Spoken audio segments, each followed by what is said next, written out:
Juste avant que je commence, j'ai fait une bêtise dans la feuille d'exercice. Il y avait un des exercices où j'ai écrit f uk carré égale l'espérance de a f.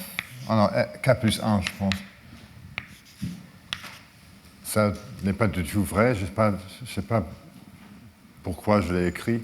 J'ai utilisé. Quand k égale 2, j'ai fait quelque chose d'autre dans mon cours. Alors,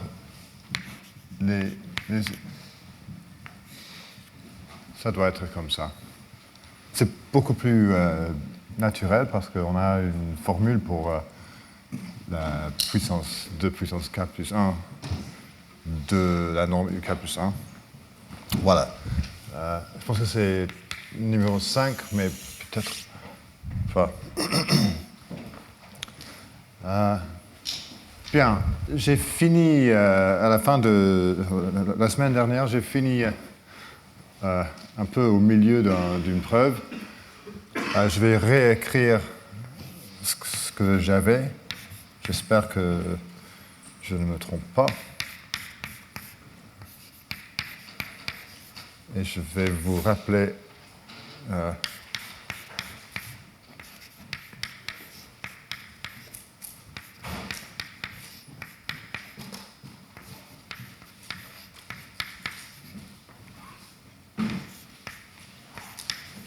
non, c'est A et B.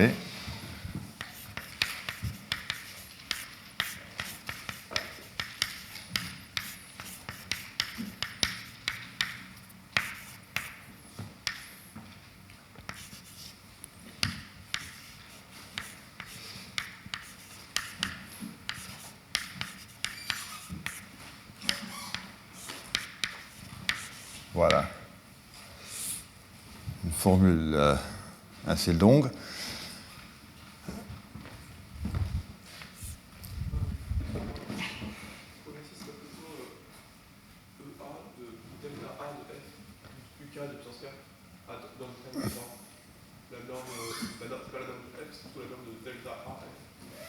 Ah oui, oui, merci.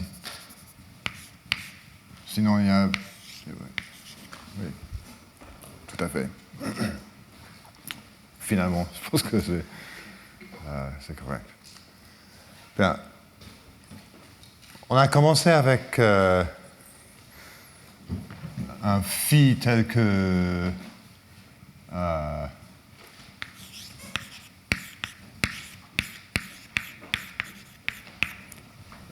delta A chapeau F de phi de A est assez grand pour chaque A dans un sous-ensemble B. Et on a fait une série d'étapes. On a trouvé beaucoup de structures. D'abord, on a trouvé des quadruplets additifs, tels que phi x plus phi y égale phi z plus phi w, etc. Finalement, on est arrivé à un sous-ensemble B, je sais pas, B3, quelque chose comme ça, tel que dense, tel que pour chaque et une application linéaire ou affine, telle que phi égale psi pour tout A dans B3. Et comme ça, on est arrivé à une forme bilinéaire, bêta, et on avait une équation un peu comme ça, avec bêta AB, ici. Et il y avait l'argument de symétrie de Green et Tau à la fin de la semaine dernière, où on a écrit bêta comme sigma la partie symétrique et alpha la partie antisymétrique, où alpha était... et on a trouvé un sous-espace U de codimension bornée, tel que alpha est constant sur chaque translaté de U, parce que le rang de alpha n'est pas trop grand. Et alors, si alpha est constant sur chaque translaté de U, on peut effacer ou chaque paire de translatés, on peut effacer cet alpha-là, parce que ça ne change pas. Et on arrive à... Je pense que c'est ça que j'ai écrit à la fin de la semaine dernière. Et maintenant, on va faire une petite observation. Peut-être juste pour avoir un petit peu plus de place.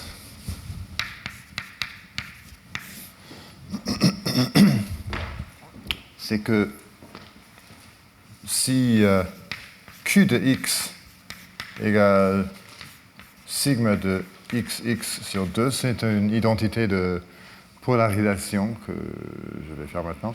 On a que sigma AB égale Q de x moins Q de x moins A moins Q de x moins B plus Q de x moins A moins B. Ça, on peut vérifier facilement, juste en substituant sigma xx pour chaque Q là. Et encore plus facilement, on a que T point B égale T point X moins T point X moins B. Et alors, on peut réécrire cette expression-là comme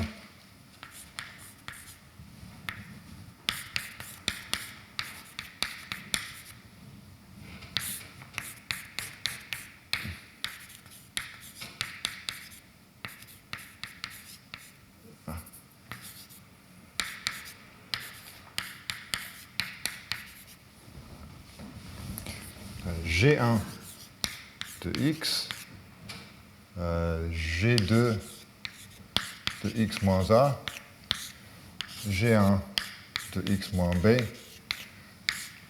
G2 de x moins A moins B, ou G1 de x égale f de x oméga moins qx moins x point B, et G2 de x égale f de x oméga puissance moins q de x. Parce que si on met f de x, si on met ces formules-là là-dedans, on a des f là, mais on a aussi oméga puissance moins q de x plus q de x moins a plus q de x moins b moins q de x moins a moins b, et alors on a moins sigma a b, comme ça, et la partie là nous donne le moins t point b. Mais ça nous intéresse parce qu'on a l'inégalité, en général, c'était l'inégalité généralisée de Cauchy-Schwarz pour la norme U2. Alors ça, c'est au plus l'espérance UVW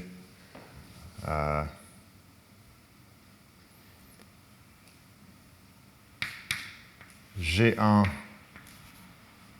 U U2 G2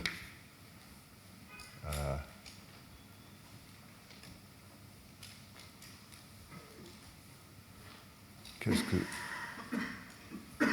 Alors, je vais écrire ça. Alors, j'ai un produit de 4 normes U2, mais tout est borné par 1, et je peux oublier tout, sauf la première norme U2, où G1U est la restriction de G1 à U plus U.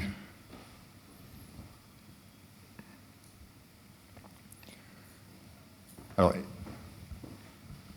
par l'inégalité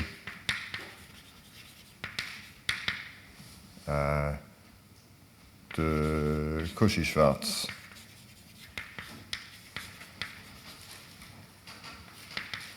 généralisée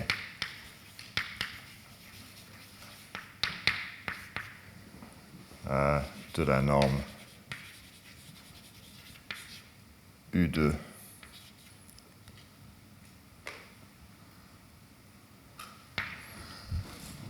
c'était l'inégalité où on a la formule pour la norme U2. Si on met 4 applications distinctes dans l'expression pour la norme, peut-être que je vais le réécrire juste pour F1 de x, F2, x moins a, F3, x moins b, F4, x moins a moins b, est au plus F1, U2, F4, U2. Et ce que j'ai fait ici, j'ai remarqué que les normes de F2, de G2, G1 et G2 sont au plus 1. Et pour cette raison-là, j'ai écrit juste ça. Et alors, le V et le W ne servent à rien. Ça égale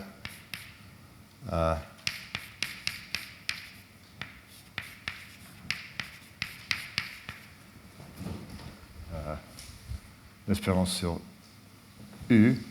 Alors, il existe U tel que C3 est au plus la norme U2 de G1 U. Et une chose à souligner,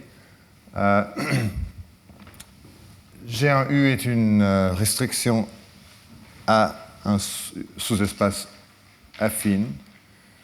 Et alors, l'espérance est sur ce sous-espace et pas sur tout Fp de n. Alors, la norme... Alors, qui est au plus G1U chapeau, l'infini... je vais avoir une nouvelle ligne. Alors, C3 racine carrée est au plus la norme de G1U chapeau infini, c'est-à-dire il existe R tel que l'espérance x dans U plus U, G... Alors, je vais utiliser la formule pour G, f de x, oméga puissance moins q de x, moins x point B, moins x point R,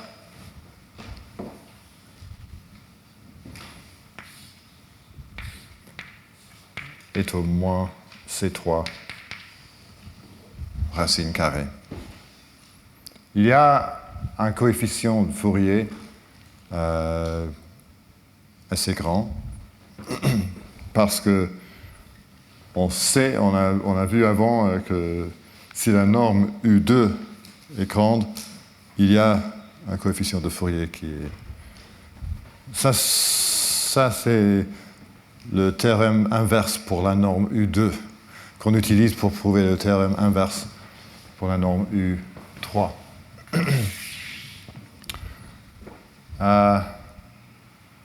Alors, on peut donner un nouveau nom à B plus R, on peut l'appeler S, par exemple. Mais, alors, qu'est-ce qu'on a maintenant? On a montré que F, il y a une corrélation entre F et oméga puissance une application quadratique, c'est ce qu'on voulait, sauf que la corrélation est dans le sous-espace U, ou le sous-espace affine U plus U. Mais ça, il y a une petite astuce qu'on peut utiliser pour arriver à une corrélation globale entre F et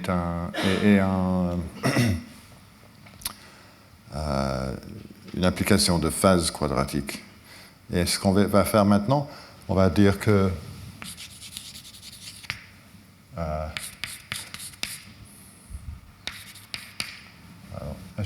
S égale B plus R.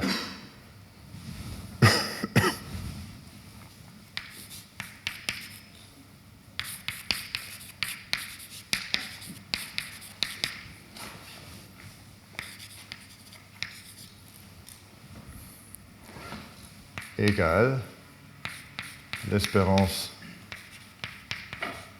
x dans U plus U. Ah non, je veux dire...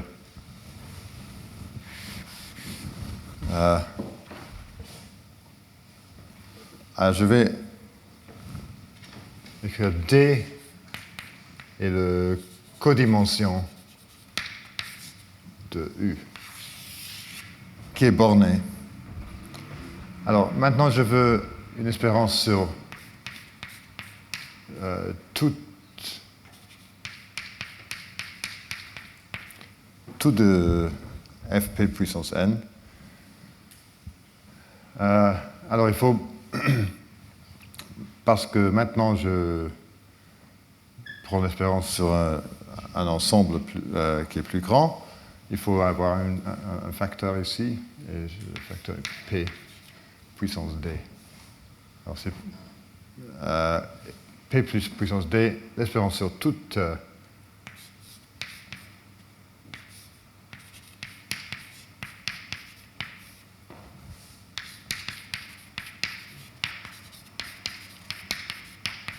voilà, je n'ai rien fait. Et maintenant, je vais donner une expression pour cette fonction caractéristique.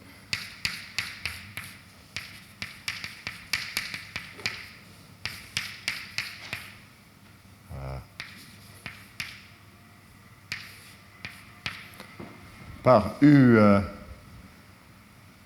perp, ça veut dire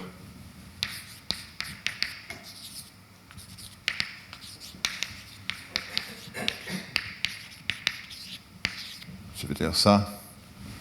Et alors, j'ai oméga P puissance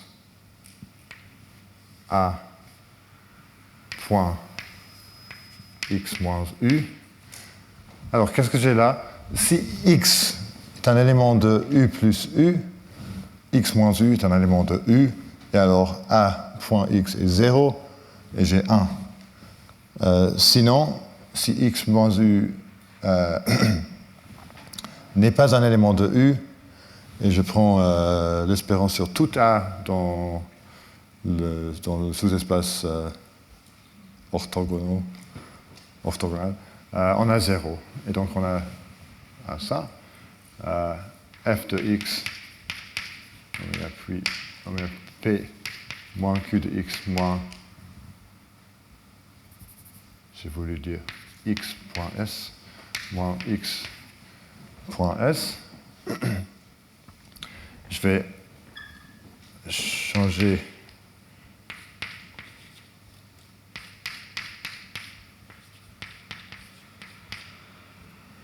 et je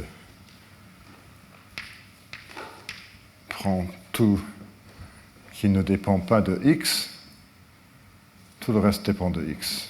Alors maintenant, je suis obligé de mettre oméga p puissance moins q de x moins s moins a point x.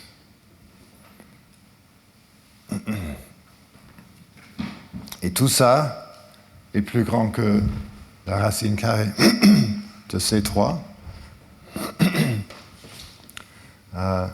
Et par l'inégalité, c'est-à-dire la valeur absolue de tout ça est au moins la racine carrée de C3, par l'inégalité triangulaire, il existe A tel que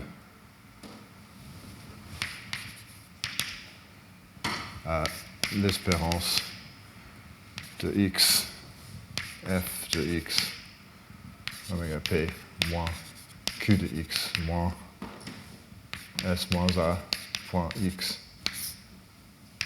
est au moins p puissance moins d C3 racine carrée que je vais appeler C4.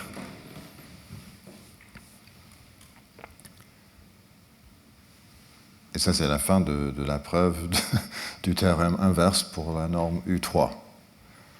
Alors, il y avait beaucoup d'étapes, mais finalement, on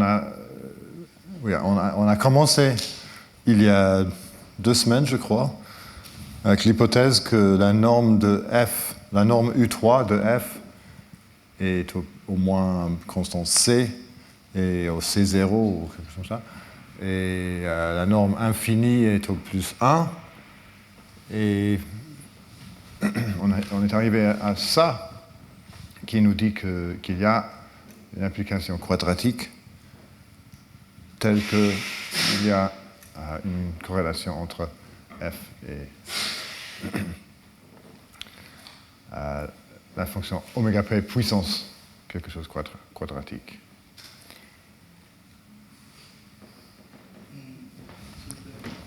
Je ne comprends pas pourquoi il y a le coefficient p puissance b alors que vous avez mis Ici, je pensais qu'avec la fonction multiplicatrice, ça assouvirait l'égalité. bien, ici, on a la somme divisé par le nombre d'éléments. Alors c'est 1 divisé par la taille de U. Mais ici, on a la somme sur toute x avec p puissance moins n. Et alors, si j'avais juste les sommes, si je remplaçais les espérances par les sommes, j'aurais égalité sans le facteur p puissance d, parce que la somme sur tout ça égale la somme de la même chose sur tout x, mais multiplié par la fonction caractéristique. Maintenant, si je veux remplacer les sommes par les espérances, ici je divise par la taille de U, mais ici je divise par p puissance n qui n'est pas la taille de U, et donc c'est la facteur p puissance d pour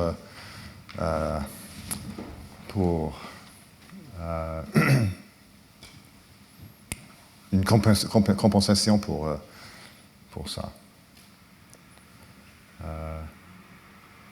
Voilà. Mais il y a Une autre théorème que j'ai promis. Ah, pardon. Là, comment on trouve ces trois racines carrées de ces trois inférieures à l'ordre infini de G1, U, chapeau? Ah, c'est quelque chose dont j'ai parlé, oui, il y a 3 ou 4 semaines, mais je peux vous le rappeler. Alors, on a que, en général, f u2 puissance 4 égale,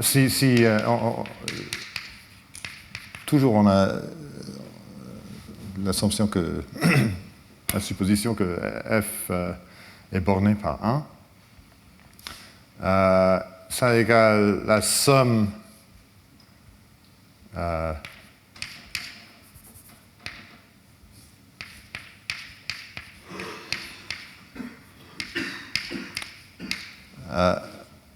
f chapeau de R puissance 4. Si ça n'est pas évident, c'est ça, ok? Alors, est au plus le maximum f chapeau de R au carré multiplié par la somme sur S, disons, carré. Mais ça égale, cette partie-là égale par l'identité de Parseval, la norme 2 de F, qui est au plus 1, parce que la norme 2, L2 est au plus la norme infinie. Et donc on a que il existe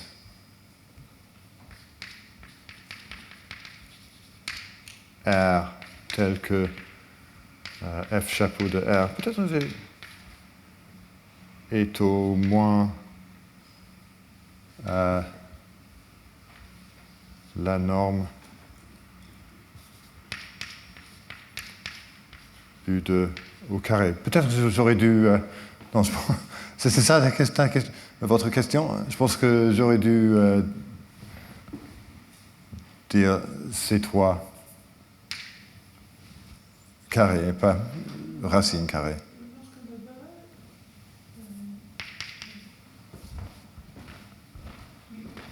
Pourquoi c'est G1, U de U2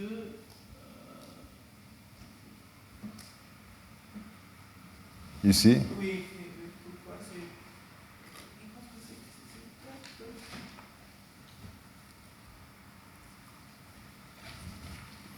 J'ai utilisé cette inégalité-là. Oui.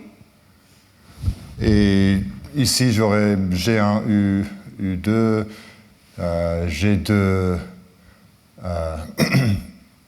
U plus V,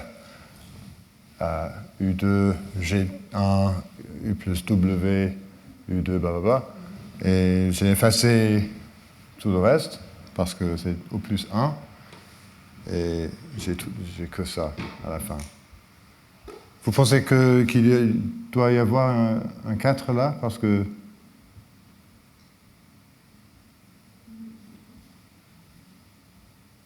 ce que j'ai fait est plus simple que ça. Ici, on n'a pas les puissances 4 ici. J'aurais pu... non, on n'a pas des puissances 4 ici. Et alors, si j'utilise la borne supérieure de 1 pour F2, F3 et F4, j'ai que ça à la fin. Mais maintenant, après avoir fait ça, je crois que j'aurais dû avoir ces 3 racines au carré et pas racine carrée. Et finalement, ça n'a pas grande importance parce que les constantes ici sont maintenant assez petits, mais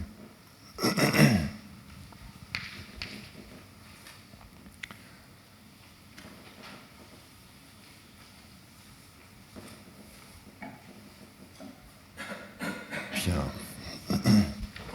Mais l'autre théorème que je vous ai promis est le théorème de Semeredi pour les progressions arithmétiques de longueur 4. Et c'est ça, maintenant, que je vais prouver. Et c'est une conséquence pas très difficile du théorème inverse pour la norme U3.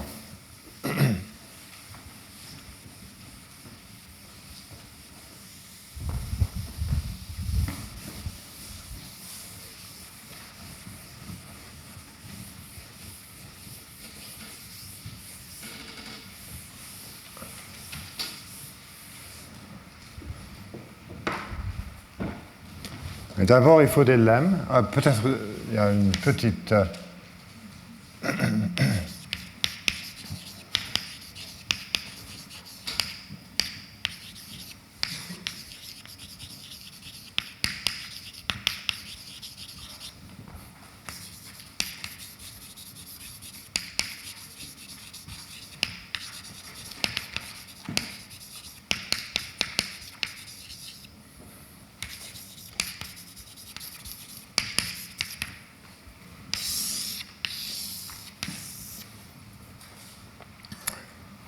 Bien, je vais commencer avec un lemme.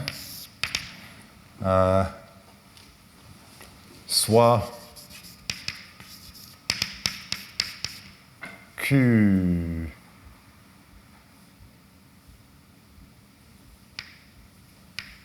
Fp puissance n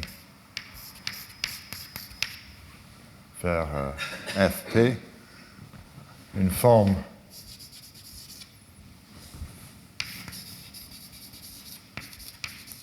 quadratique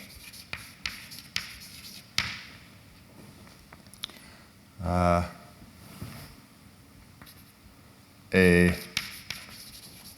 soit X un sous-espace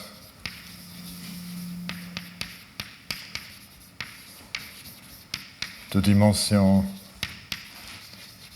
3. Alors, il existe un élément X non zéro tel que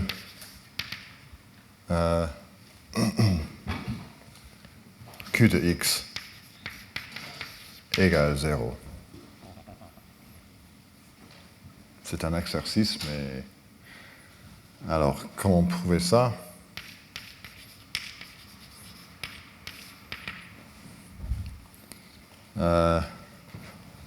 Je vais commencer par diagonaliser la forme Q dans X. Alors, choisissez...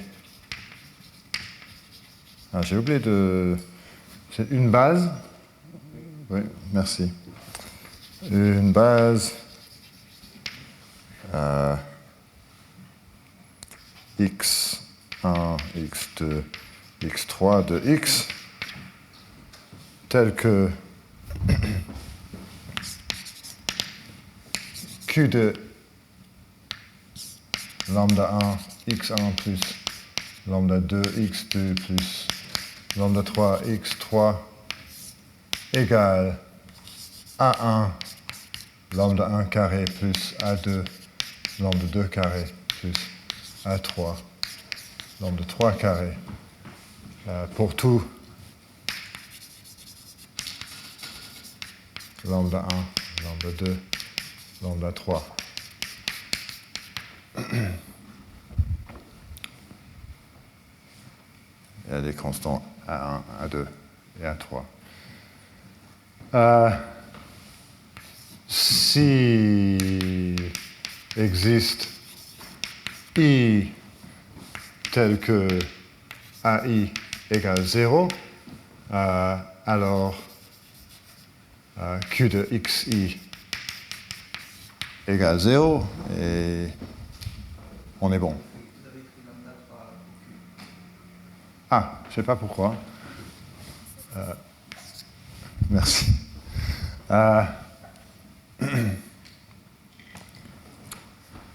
Et sinon,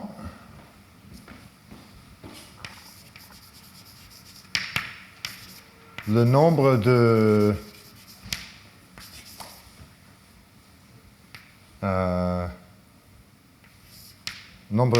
d'éléments distincts de l'ensemble A1, nombre de 1 au carré plus A2, nombre de 2 carré,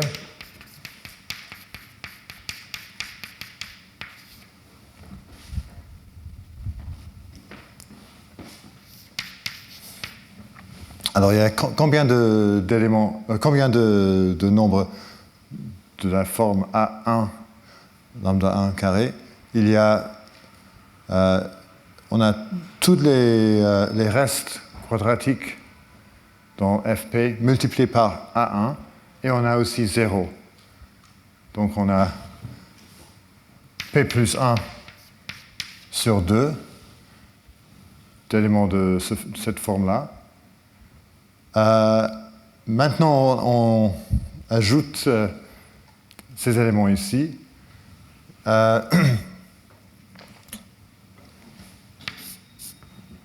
veux vous convaincre que le nombre, ou la taille de l'ensemble est strictement plus grand que la taille de...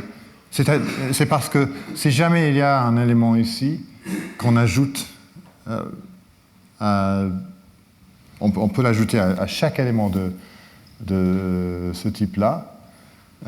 Si la taille de l'ensemble ne devient plus grande, ça veut dire que cet ensemble-là, si j'ai un élément V et j'ajoute un W, V plus W est toujours dans l'ensemble, alors V plus 2W est toujours dans l'ensemble, V plus 3W est toujours... Et alors on a tout un sous-espace, on a tout de Fp. Alors, on a une contradiction, facilement. Alors, c'est strictement plus grand que P plus 1 sur 2. Et la taille de l'ensemble... On peut dire beaucoup plus que ça, on peut prouver que la taille est presque... Mais la taille de l'ensemble moins A3 lambda 3 carré, lambda 3 n'égale pas 0, et exactement P moins 1 sur 2. Et alors on a deux ensembles, la somme de leur taille est plus grand que P, donc il y a une intersection.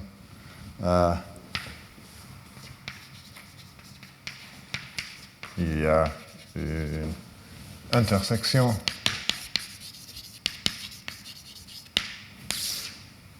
qui nous donne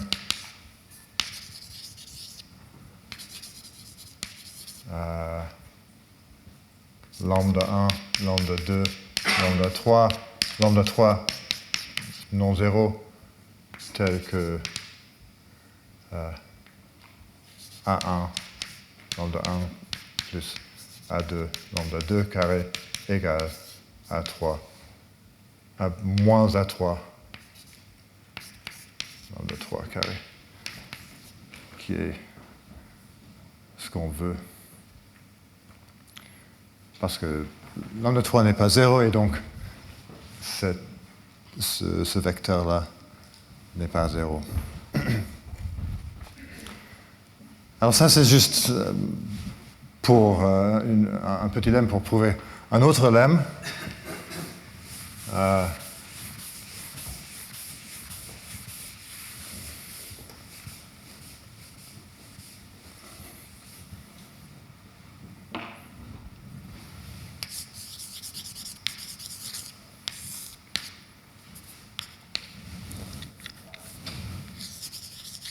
Soit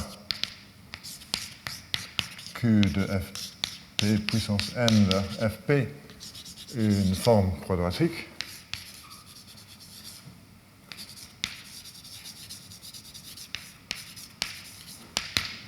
Q de x égale sigma de xx, où sigma est une forme bilinéaire symétrique.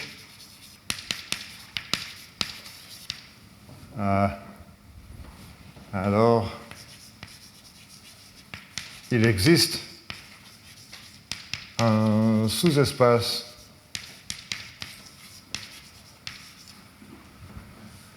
V de Fp puissance n de dimension au moins n-1 sur 2. Ah non, pardon. Un tout petit peu plus petit. n sur 2 moins 1. Tel que Q de x égale 0 pour toute x dans V. Alors, on peut trouver un sous-espace d'assez grande dimension où la forme est 0 partout.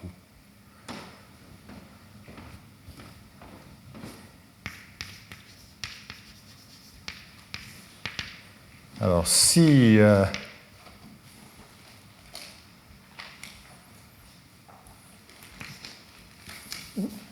n est au plus 2,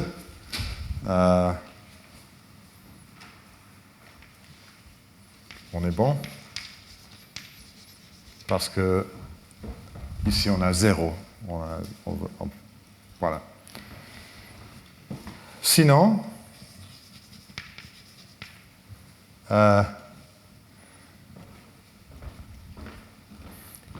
ici, bien sûr, je peux remplacer sous-espace de dimension 3 par sous-espace de dimension au moins 3, parce que je peux choisir là-dedans. Alors, sinon, par le lemme précédent, il existe x1 dans Fp puissance n et tel que Q de x1 non 0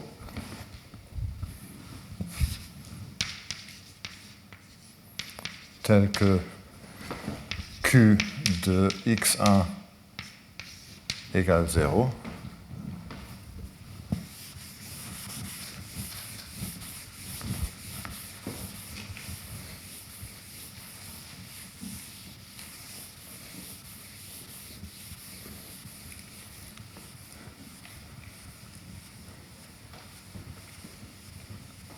Et maintenant, je vais choisir un sous-espace, soit x1, un sous-espace de Fp puissance n de codimension au plus 2, tel que sigma x1 de x égale 0 pour toute x dans x1. Ça, c'est une condition linéaire de dimension 1, c'est-à-dire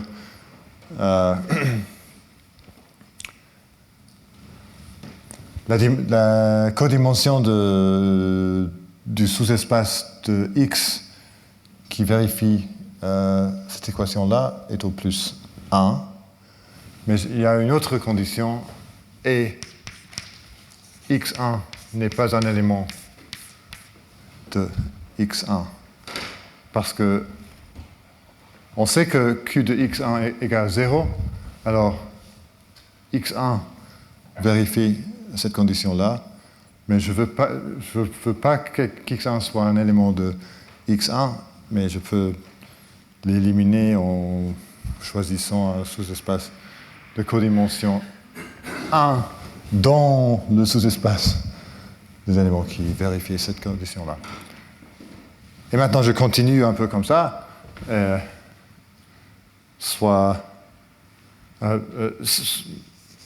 Si la dimension de x1 est au moins 3, il existe x2 dans x1 tel que q de x2 non 0, q de x2 égale 0, et soit x2, un sous-espace de x1,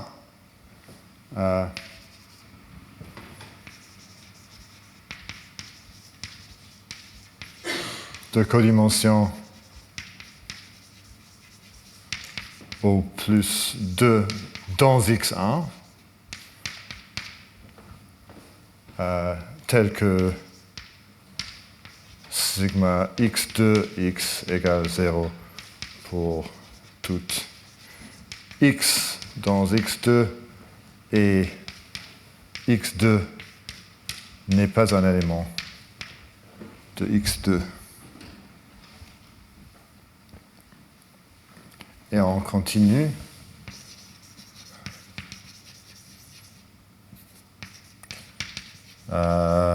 Jusqu'à ce que la dimension de xm est au plus 2. Alors on soustrait 2 chaque fois au plus.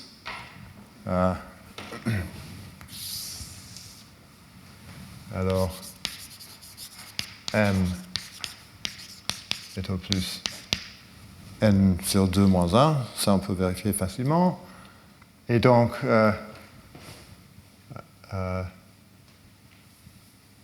soit V, le sous-espace engendré par x1, x2 jusqu'à xm, et on voit que sigma xi égale 0 par construction. On a choisi xi tel que sigma xi égale 0 et sigma xj égale 0 pour toute j plus grand que i, parce que xj par construction est un élément du sous-espace x majuscule i, et donc on a cette condition-là. Alors, q de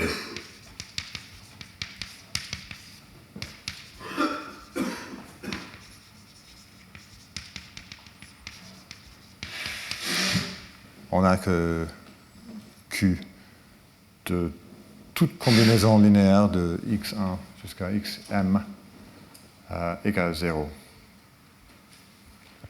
Parce qu'on prend ça égale sigma de la somme, virgule, la somme, sigma bilinéaire, chaque terme est un multiple de quelque chose comme ça, qui est 0.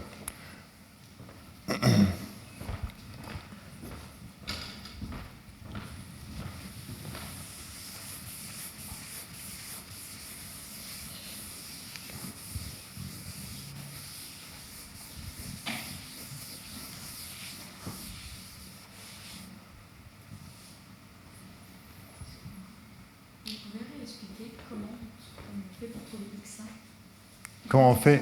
Trouver grand x1.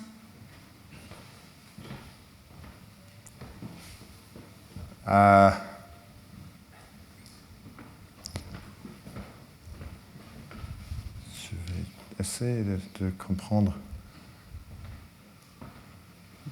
j'ai choisi... Alors, sigma est bilinéaire, x1 est fixe. Alors, ici, sigma de x1 virgule x est une application linéaire de x qui prend les valeurs dans fp. Alors là, il y a un sous-espace de x tel que sigma x1 x égale 0. C'est un sous-espace de codimension au plus 1.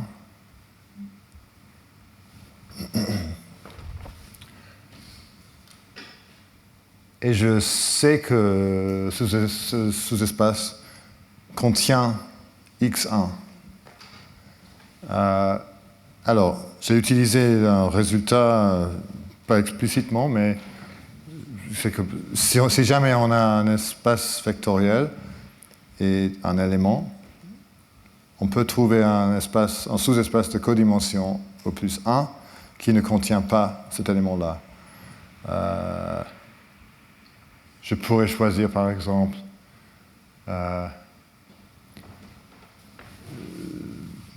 qu'est-ce que...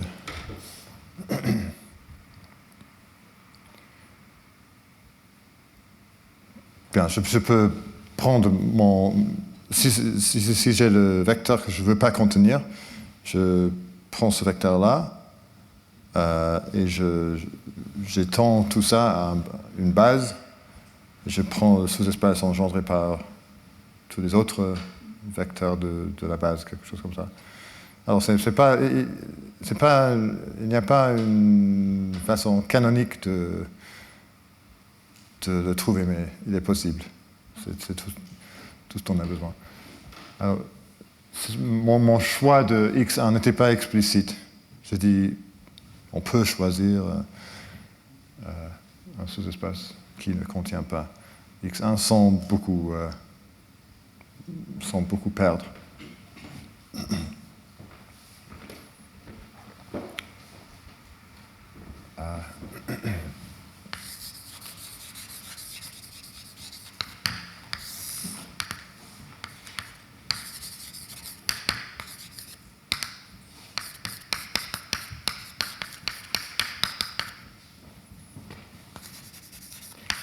Une forme quadratique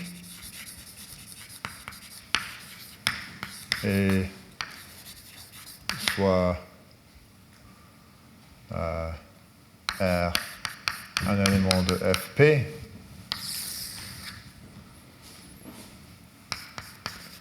alors il y a une partition de fp puissance n en sous-espace affine de dimension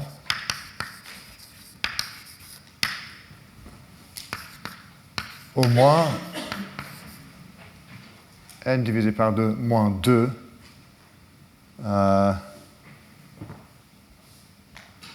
sous-espace affine VI tel que la restriction de Qx plus R.x à chaque VI est constante.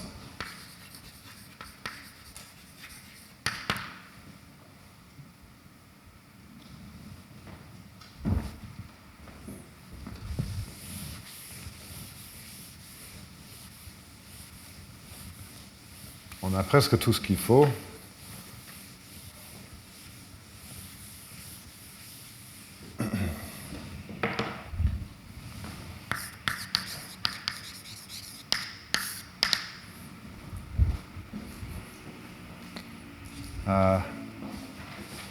Alors, soit V un sous-espace de dimension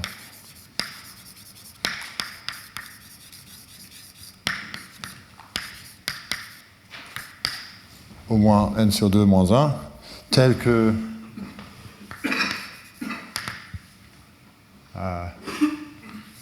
Q, la restriction de Q à V égale 0, et soit sigma tel que Q de x égale sigma de x virgule x comme avant.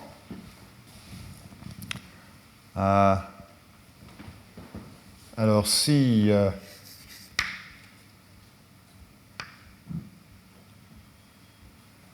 V est un élément de V, et U est un élément de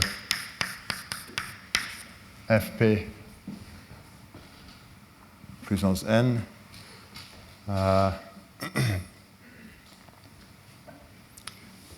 Q de V plus U égale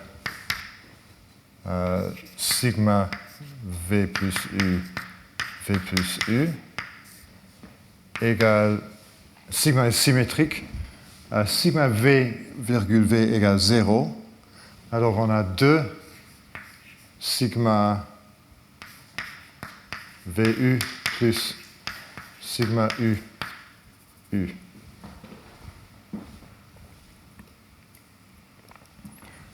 Et là, on a une forme linéaire, et là,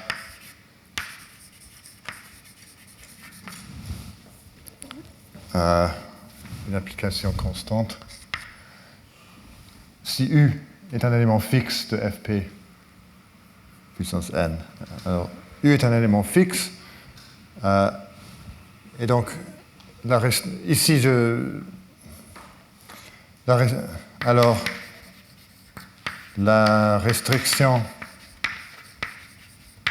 de Q à V plus U est affine.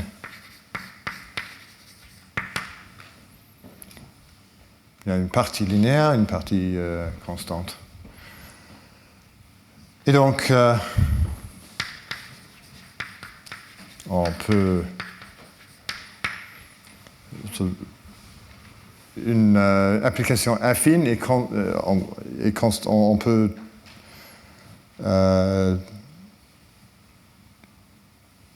il y a le noyau, on peut prendre les translatés du noyau de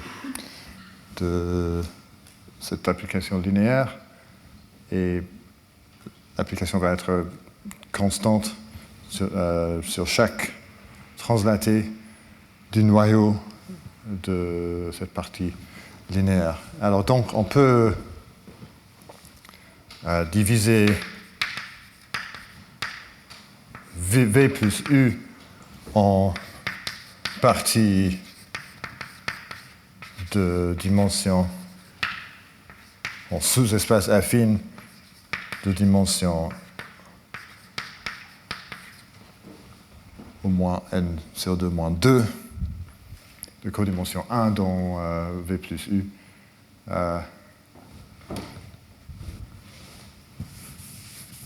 ou sur lesquels Q est constante.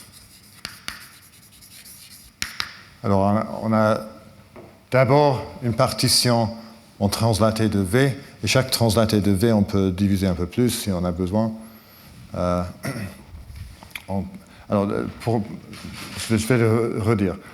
D'abord on a une partition en translaté de V, et sur chaque translaté de V, Q devient une application affine, beaucoup plus simple qu'avant. Et après, on fait une autre partition de chaque translaté en partie où Q devient constante. Et il est presque 11 heures, mais non, peut-être j'ai besoin encore de 5 ou 10 minutes. Alors je vais peut-être... oui, on aura une petite pause de 5 minutes, et après, c'est presque fini le théorème de Semmelredi pour les progressions de taille 4. Bien, on a tous les outils dont on a besoin pour prouver le théorème de Semmelredi.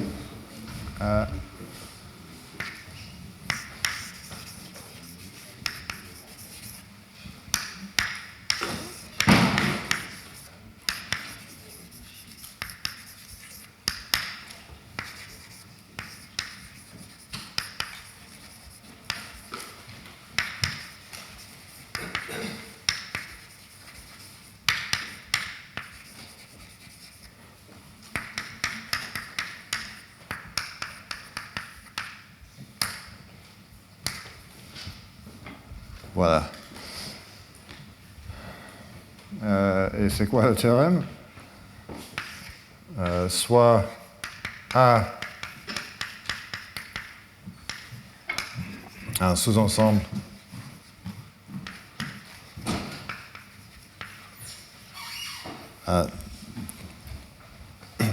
je vais recommencer.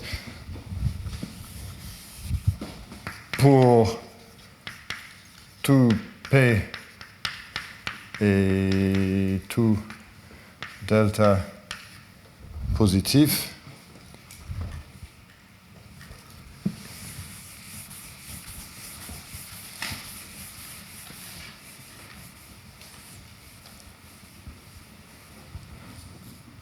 il existe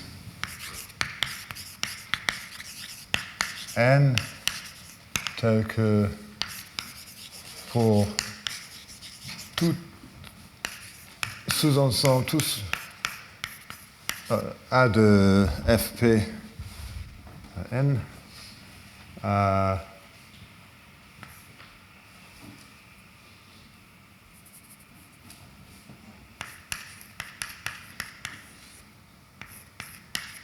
si la densité de A est au moins delta, alors il existe A et D non zéro, tel que A plus D, A plus 2D, A plus 3D,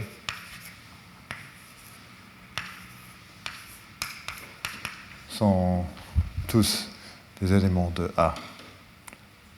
Autrement dit, A contient une progression arithmétique de taille 4.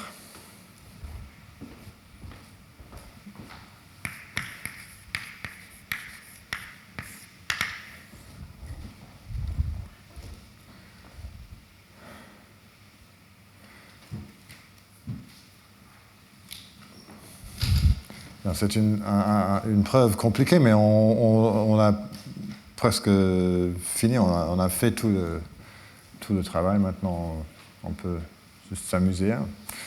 Alors, soit F,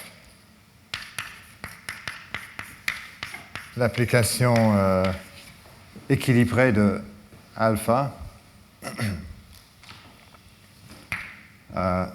il existe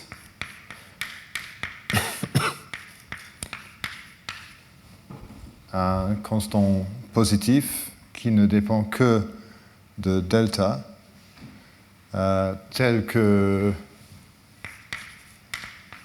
si la norme FU3 est moins que C, alors F contient une progression arithmétique. Et on a montré plus que ça, on a montré que le nombre de progressions arithmétiques de taille 4 dans... Ah non, c'est pas F, c'est A qui contient la progression arithmétique. Mais on a montré plus que ça, on a montré que si C est suffisamment petit, A contient à peu près le nombre de progressions arithmétiques qu'on a dans un sous-ensemble aléatoire de la même densité. c'est-à-dire si la densité égale delta, ça serait delta puissance 4 multiplié par P puissance 2n.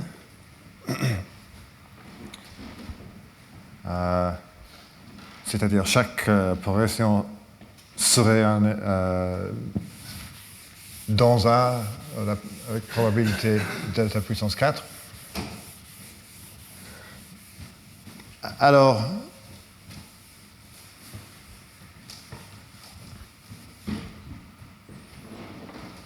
il reste le cas où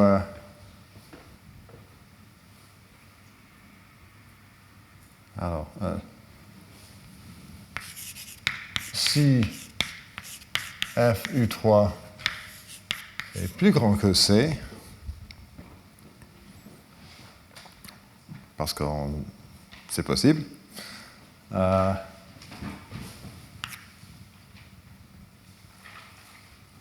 il existe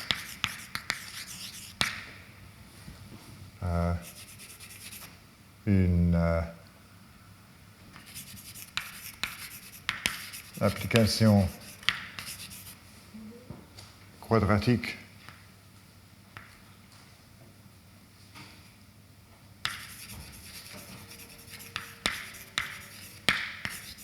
Q telle que l'espérance f de x oméga p puissance q de x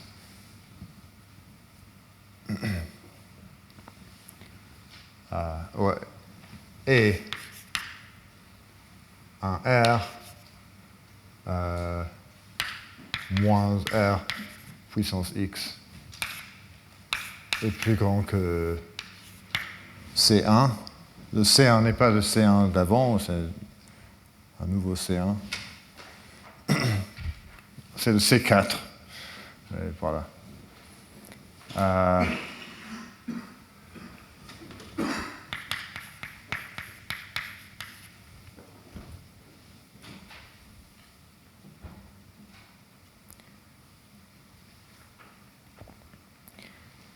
Et par le corollaire qu'on vient de prouver, il existe une partition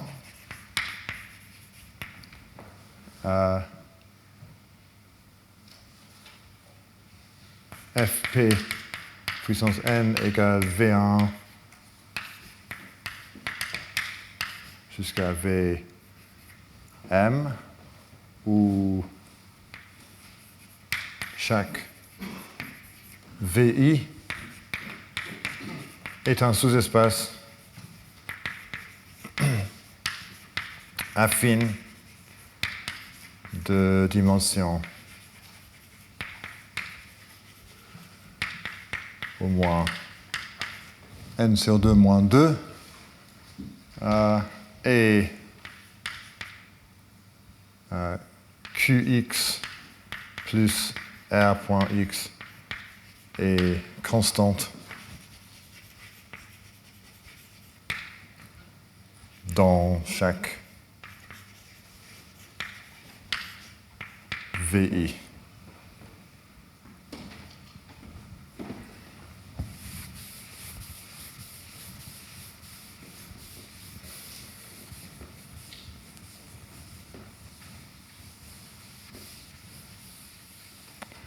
Et je peux même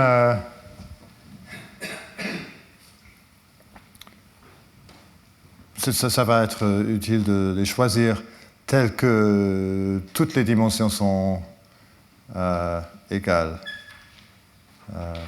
Sinon, si j'ai un sous-espace de dimension un peu plus grand qu'un autre, je peux diviser en sous-espaces jusqu'au point où... alors... on peut les choisir. C'est pas très important, mais... telles que les dimensions sont égales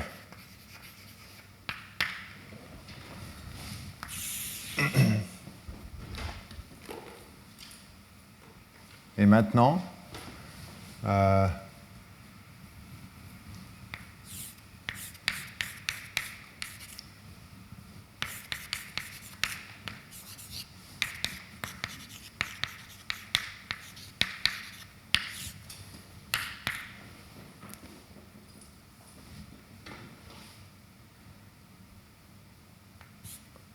je vais utiliser l'inégalité triangulaire pour dire que c'est au plus l'espérance de I, l'espérance X en élément de VI, f de X, oméga P moins QX moins R.X. Mais j'ai choisi les VI tels que ça ne change pas, alors je peux l'effacer parce que ça taille 1 égale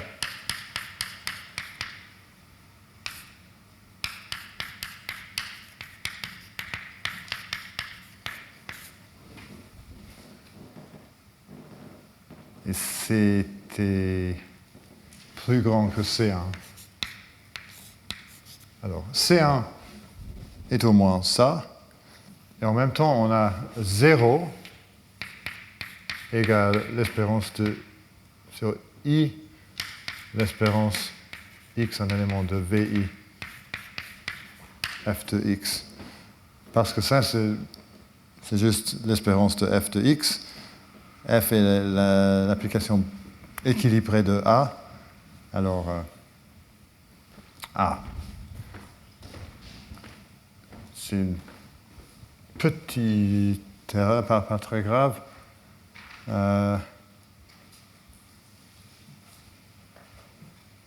Mais je ne trouve pas... Ah oui. Je pense que... Ici, j'ai écrit plus grand que delta, et j'ai pris AX moins delta. Alors... c'est irritant, mais il y a des problèmes si on écrit égal delta parce que wow. J'oublie.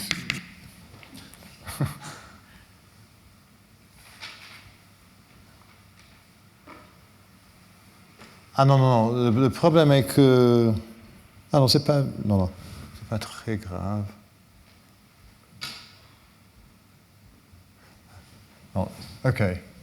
Juste pour être absolument correct, pour tout alpha plus grand que 0, et maintenant soit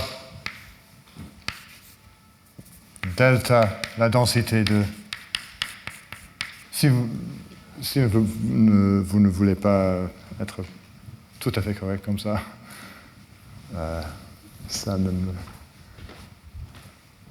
m'inquiète pas, mais juste pour être absolument... Voilà. Alors j'ai deux inégalités. J'ai une inégalité et un égalité. Je vais les ajouter. Alors C1...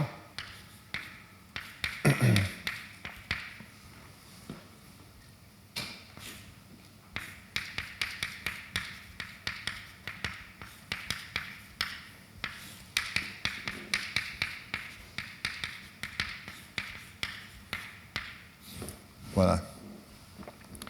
J'ai ajouté cette inégalité-là. J'ai ajouté 0. Et maintenant, j'ai une espérance ici. Et donc, il existe I tel que C1 est au moins au plus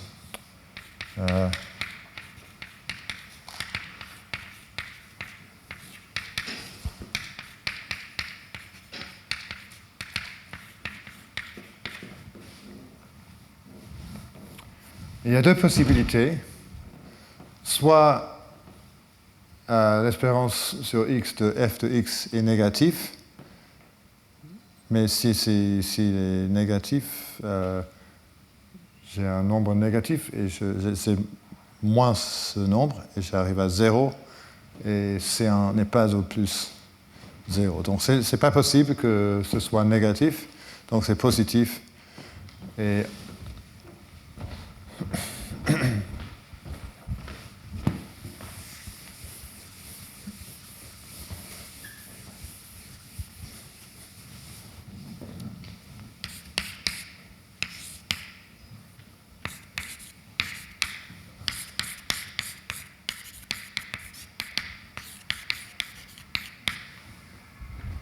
j'arrive à cette conclusion-là.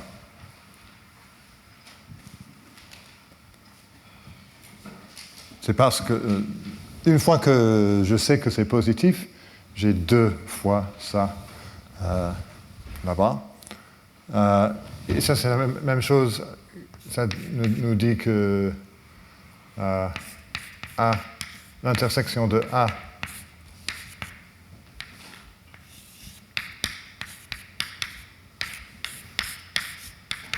c'est exactement la même chose.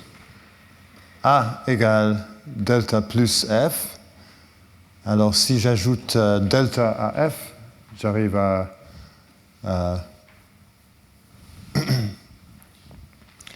où je peux d'abord dire C1 sur 2, la taille de VI est au plus la somme f de x. Et maintenant, si j'ajoute delta à chaque valeur de f de x, j'ai C1 sur 2 plus delta multiplié par la taille de VI.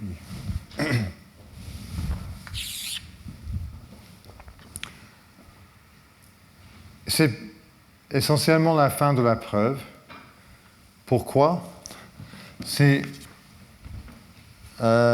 ce que j'ai fait la première semaine de ce cours, c'est exactement le même argument que j'ai fait quand j'ai parlé des progressions de taille 3. Alors, l'idée est que soit l'ensemble est quasi aléatoire, c'est-à-dire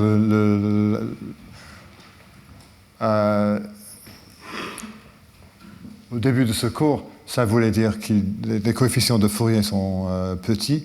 Pour nous, maintenant, ça veut dire que la norme U3 de f est petite. Si A est quasi aléatoire, on a à peu près le nombre de progressions qu'on a dans un sous-ensemble aléatoire de la même densité. Soit A n'est pas quasi aléatoire, et quand on a prouvé le théorème pour les progressions de taille 3, on a trouvé un sous-espace de codimension 1 dans lequel la densité de A était augmentée un tout petit peu. Ici, on a trouvé un sous-espace beaucoup plus petit, mais quand même, la dimension de ce sous-espace-là tend vers l'infini, à peu près la moitié de la dimension de la moitié de n. Et donc maintenant, on a un sous-ensemble de cet espace-là qui est un peu plus dense qu'avant, et on peut répéter l'argument. Soit cette intersection est quasi aléatoire et on continue, sinon on peut trouver un sous-espace W de dimension à peu près n sur 4, dans lequel la densité est augmentée par au moins C1 sur 2, et le nombre d'itérations va être au plus 2 divisé par C1, parce que C1 va augmenter chaque fois parce que la densité augmente.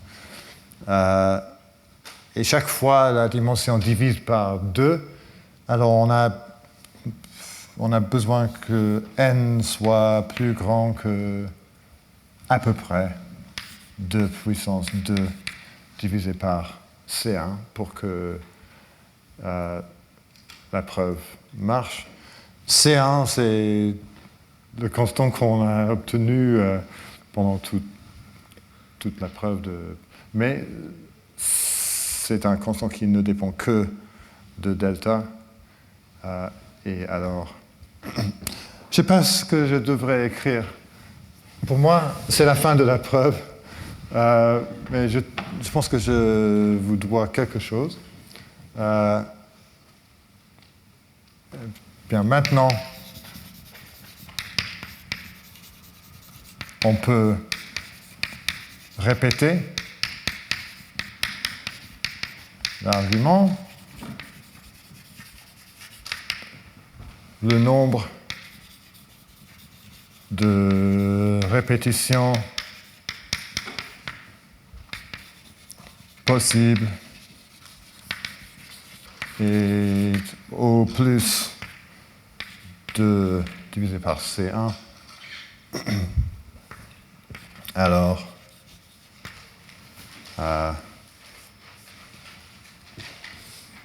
si n est plus grand que, juste pour être sûr, 3 puissance 2 divisé par C1, parce que je n'ai pas vraiment divisé par 2, j'ai divisé par 2 et j'ai soustrait 2. A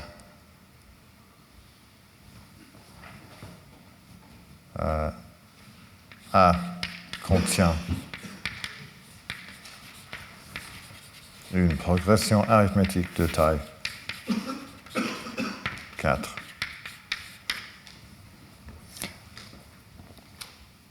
Ce n'est pas strictement rigoureux ce que j'ai écrit là, mais les détails ici ne sont pas très très intéressants.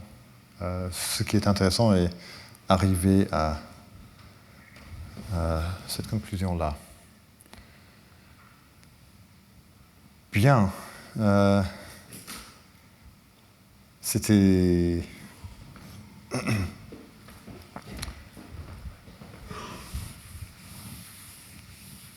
le théorème le plus difficile du cours. Maintenant, je veux parler un petit peu plus. Ah, pardon. Là, on peut vraiment les prendre de taille égale, de dimension égale, et dans un VI où c'est à peu près égal.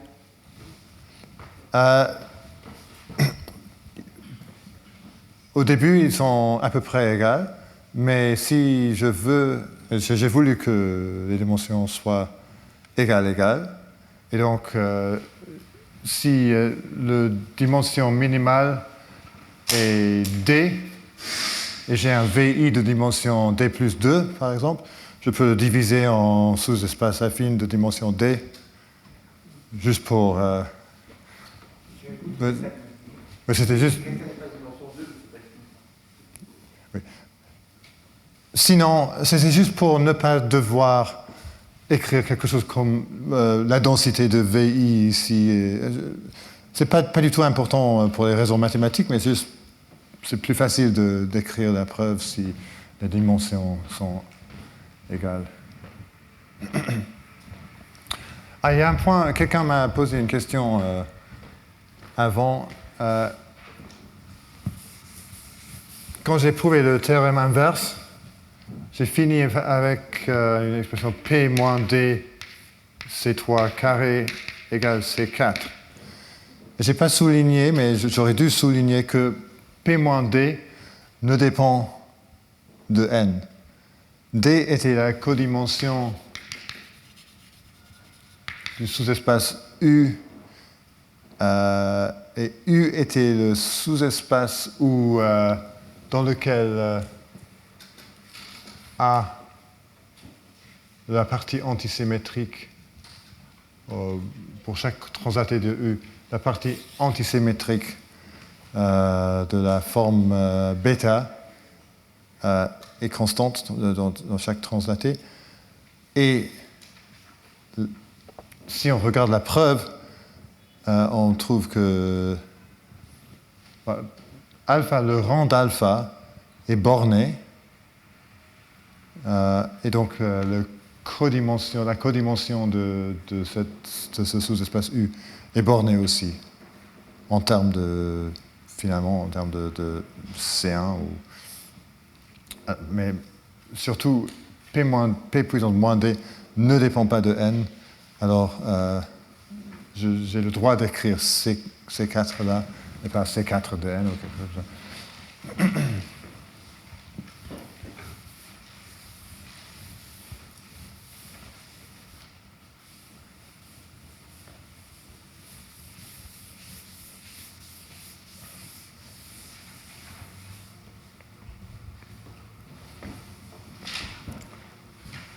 Bien, j'ai dit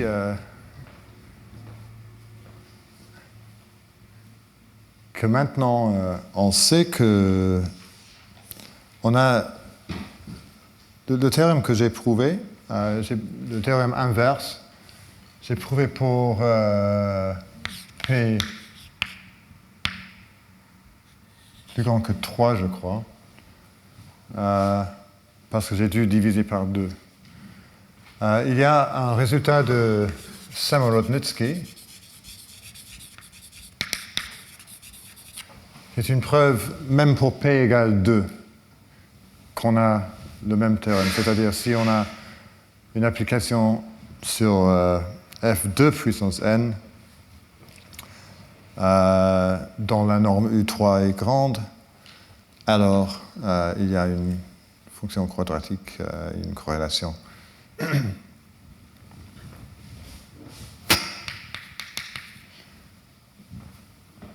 Alors, on peut poser la question, est-ce que c'est toujours vrai? Est-ce que c'est toujours vrai que alors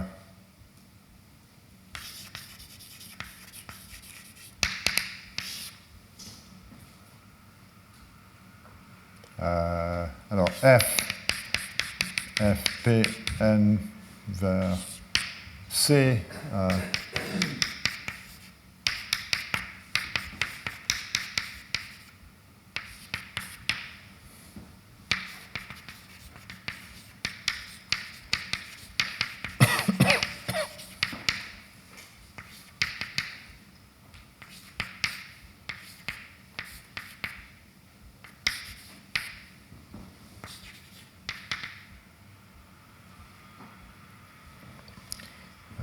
tel que il existe un polynôme pi de degré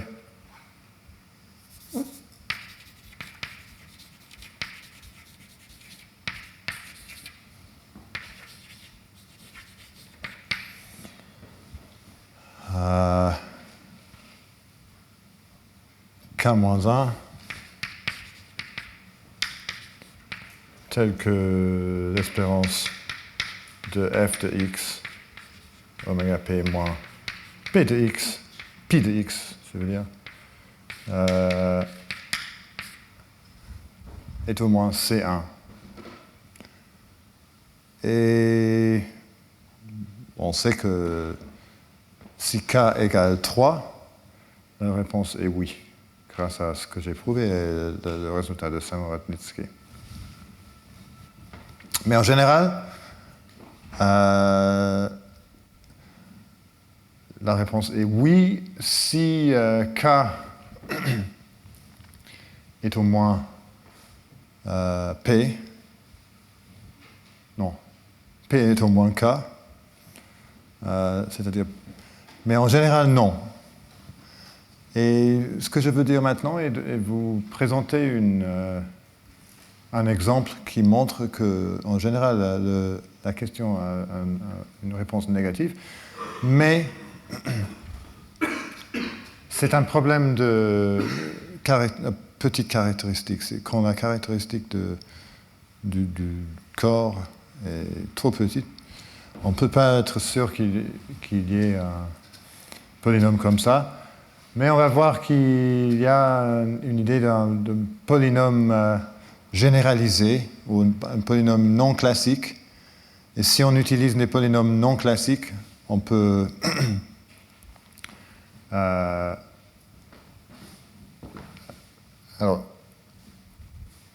si je mets non classique là,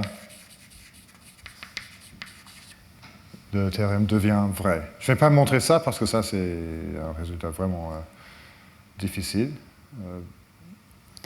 Mais je veux vous montrer le contre-exemple parce que c'est intéressant et je veux vous expliquer ce qui c'est un polynôme non classique. Ça, je ferai la semaine prochaine.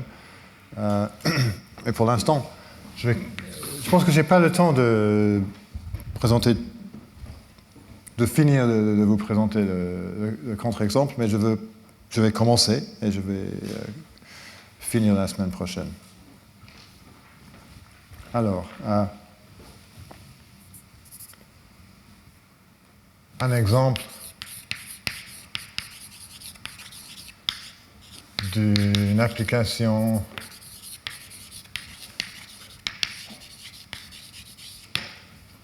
F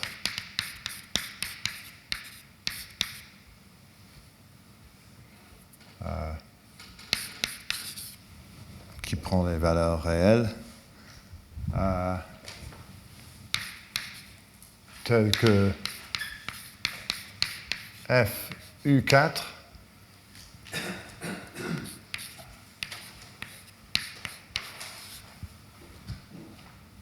et à peu près, ça c'est pas important, ce qui est important c'est il y a un constant là, le constant est à peu près 1 sur 8 puissance 1 sur 16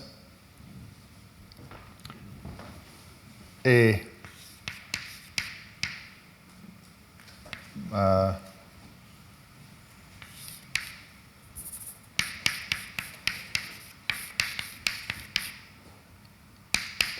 alors, oméga 2 égale moins 1, parce que c'est la... Ouais, voilà.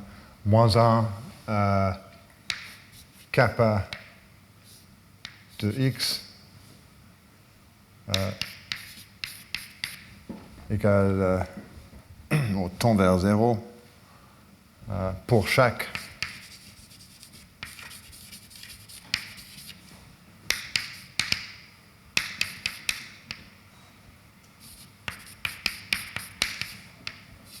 cubique.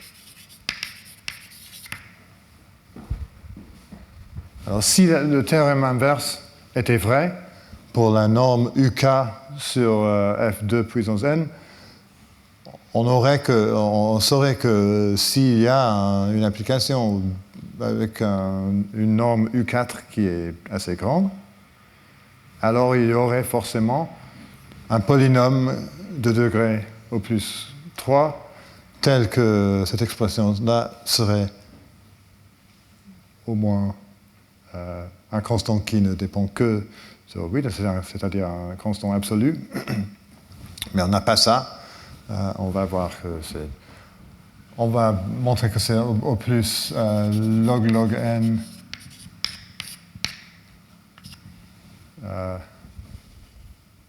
puissance 1 constant comme ça. Ça va être d'abord. Une borne plus petite est connue, mais la preuve ici est un peu plus simple. Donc je vais... Alors cet exemple est dû à Green et Tao, et indépendamment à Lovett, Meshulam et Samorodnitsky.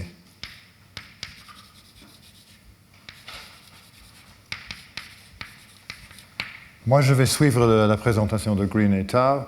Il y a une borne plus puissante qui a été découverte en même temps, découverte par Lovett, Meshulam et Samorodnitsky. Alors, c'est quoi l'application? Ça, je peux vous le dire tout de suite.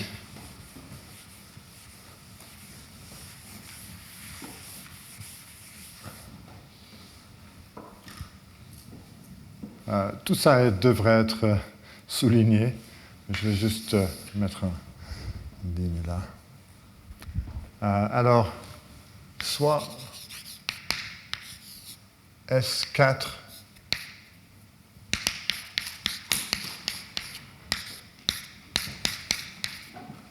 le polynôme symétrique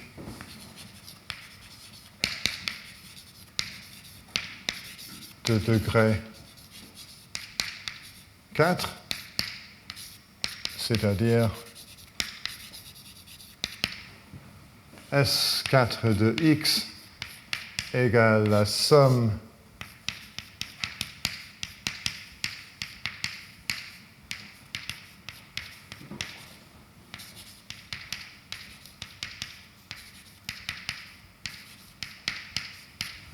voilà.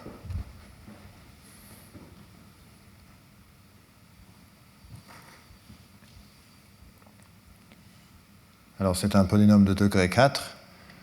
Et dans chaque variable séparément, il y a degré 1, mais... Et soit f de x égale moins 1 puissance S4 de x. Alors, on va montrer que pour cette application-là, on a que la norme U4 puissance 16 est à peu près 1 sur 8, mais qu'il n'y a aucune corrélation avec une application de phase cubique.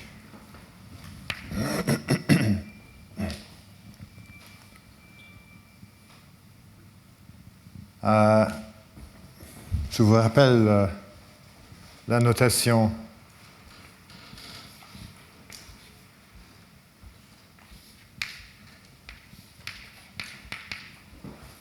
Je pense qu'on l'a eu.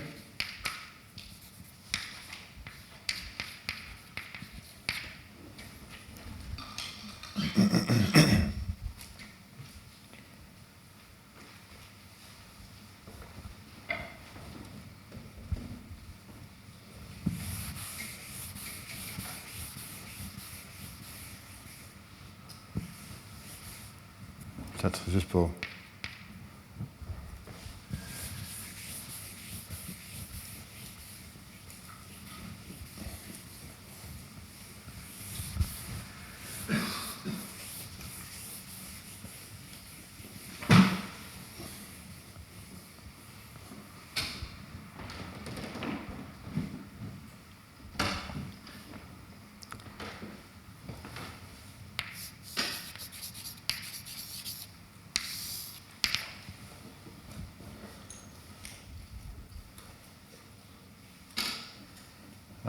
soit P de x égale x1, x2, x3, x4. Un des termes de S4. Alors,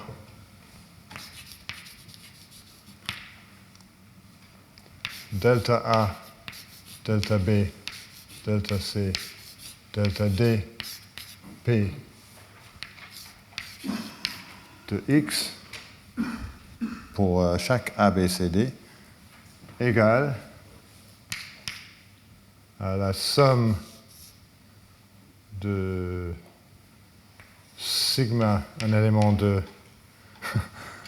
J'ai un petit problème maintenant. Je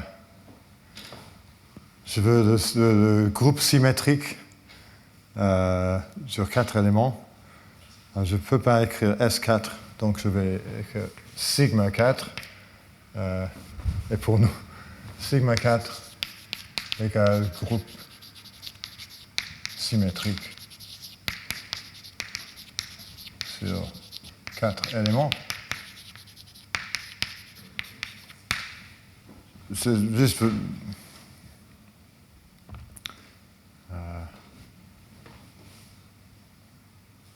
A, sigma 1, B, sigma 2, C, sigma 3, D, sigma 4. C'est-à-dire, on a tous les termes qu'on peut faire avec un A, un B, un C et un D. Preuve.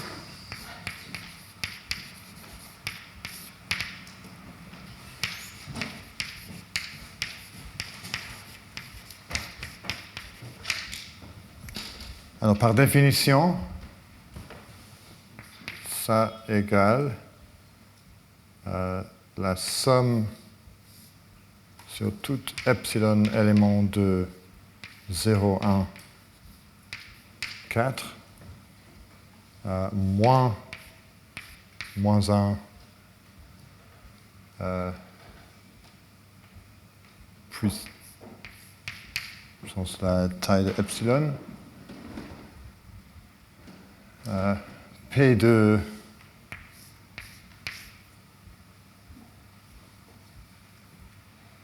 x moins epsilon A moins epsilon 2b moins epsilon 3c moins epsilon 4d égale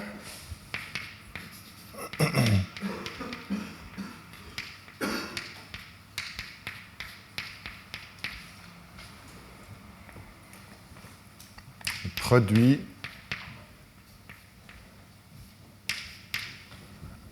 I de 1 jusqu'à 4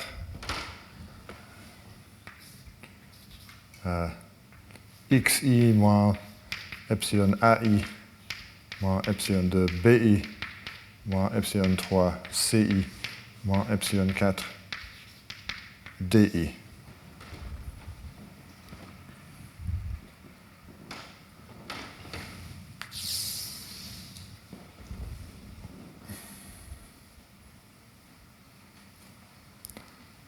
Et maintenant,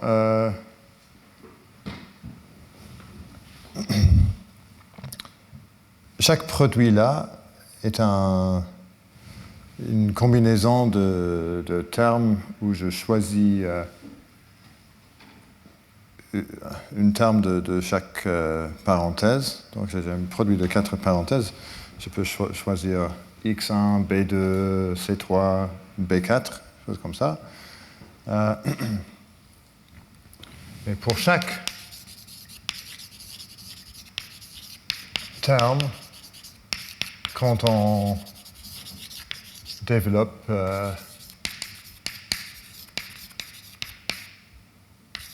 cette expression, la coefficient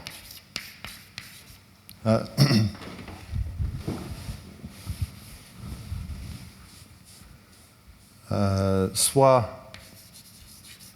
je ne sais pas exactement comment le dire, mais soit chaque terme t soit S de t, le sous-ensemble de A, B, C, D.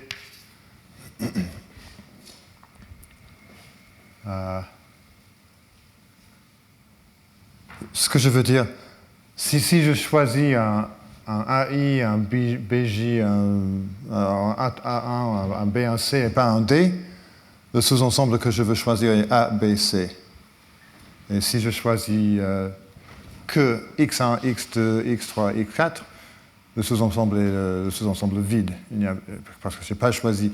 Alors, c'est de lettres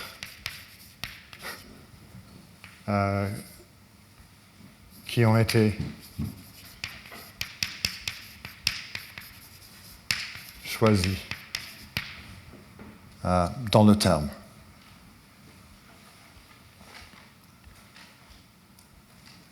Alors, la coefficient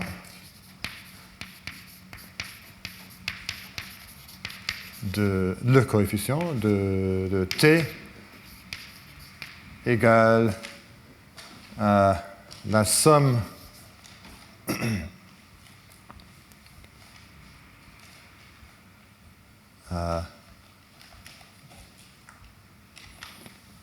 ma notation ne m'aide pas beaucoup.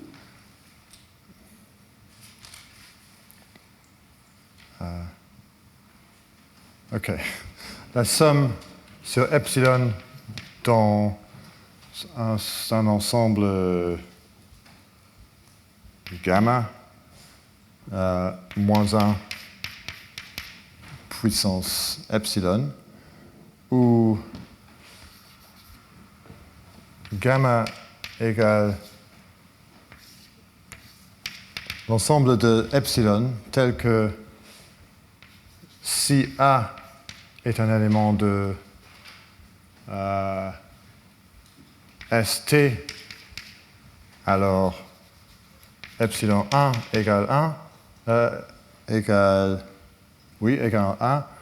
1. Si B est un élément de ST, alors epsilon 2 égale 1, etc. C'est-à-dire, pour avoir un A, il faut que epsilon 1 soit égal, epsilon 1 égale 1. Parce que si epsilon 1 égale 0, je ne peux pas choisir un 1. Je ne peux pas choisir un 1. Et cette somme-là égale 0 si S de t n'est pas ABCD et 1 si S de t égale ABCD. Parce que si ST n'est pas ABCD, il n'est pas le cas que tous les epsilon I sont obligés d'être 1. Alors il y a un epsilon qui peut également être 0 et 1, ou 1. Et dans la somme là, on a le même nombre de... Si je change, par exemple, epsilon 1 de 0 à 1, je multiplie moins 1 puissance epsilon par moins 1. Et donc, il y a une constellation. Alors, si ST n'est pas tout cet ensemble-là, il y a une constellation et j'arrive à 0. Sinon, j'arrive à 1. C'est un peu...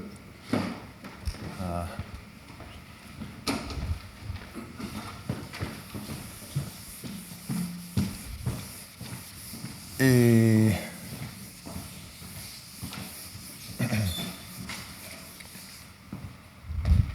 Alors, une fois qu'on a vu ça, on voit que la seule chose qui reste sont les termes où on a au moins un A, un B, un C ou un D. Et c'est pour ça qu'on arrive à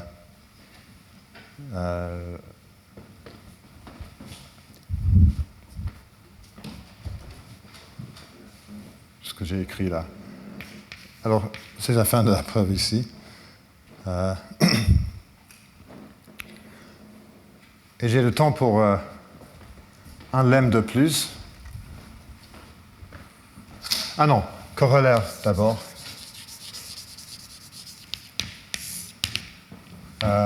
Delta A, delta B, delta C, delta D de S4 de X égale la somme I, J, K, L distinct AI, BJ, CK, DL. Parce que je prends... je fais ce que j'ai fait pour 1, 2, 3, 4. J'avais toutes les permutations d'un 2, 3, 4. Je fais la même chose pour chaque terme et j'arrive à cette formule-là.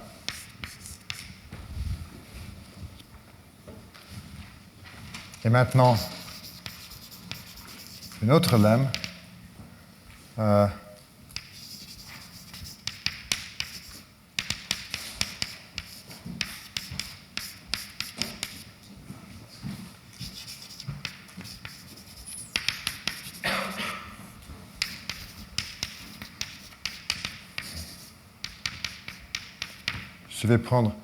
Je vais définir une forme bilinéaire, x, y, j. Je prends tous les produit où I et J sont distincts, alors la somme I, J, K, L distinct, AI, BJ, CK, DL égale BAB, BCD plus BAC, BBD plus BAD, BBC. Toutes les trois possibilités de diviser ABCD en deux parties. Est-ce que j'ai le temps de prouver? Je crois que oui.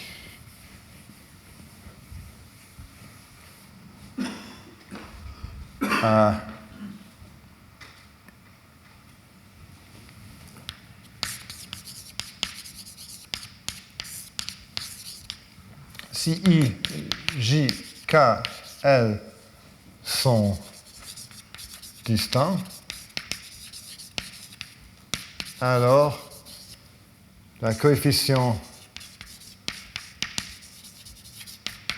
de AI, BJ, CK, DL sur le côté droit, à droite, ici, je peux choisir AI, BJ, CK, DL ou AI, CK, égale 3, mais on est dans F2, alors 3 égale 1. La coefficient de AI, BI, CJ, DK, on veut que la coefficient de ça soit 0. Comment est-ce qu'on peut l'avoir?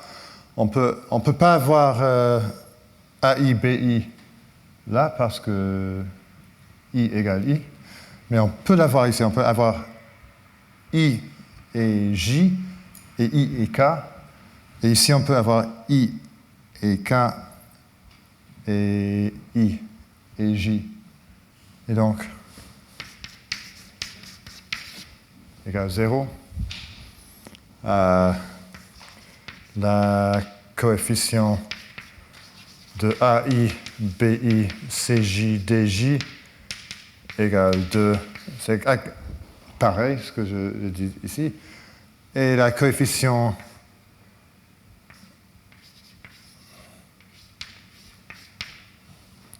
de AI, BI, CI, DJ.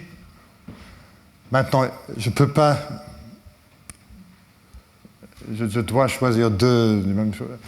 Alors ici, on n'a pas AI, BI, ici, on n'a pas AI, CI, ici, on n'a pas BI, CI, égale 0.